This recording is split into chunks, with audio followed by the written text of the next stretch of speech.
Stop.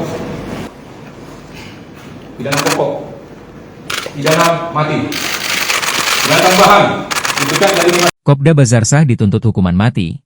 Oknum TNI penembak mati 3 polisi di Lampung. Sidang oknum TNI menembak mati 3 personel polisi Polsek Negara Batin Lampung karena judi sabung ayamnya digerebek memasuki agenda pembacaan tuntutan hari ini, Senin, 21 Juli 2025. Sidang kembali digelar di Pengadilan Militer I-04 Palembang. Seperti diketahui, ada 2 terdakwa dalam kasus ini namun keduanya dijerat dengan pasal berbeda. Suasana di ruang sidang mendadak hening saat nama Kopral 2, Kopda Bazarsah dipanggil. Di hadapan majelis hakim militer, pria berseragam dinas itu hanya menunduk, menyimak setiap kalimat dari tuntutan auditor militer yang dibacakan lantang. Ia didakwa sebagai pelaku penembakan brutal terhadap 3 anggota polisi dalam insiden berdarah di Waikanan, Maret 2020.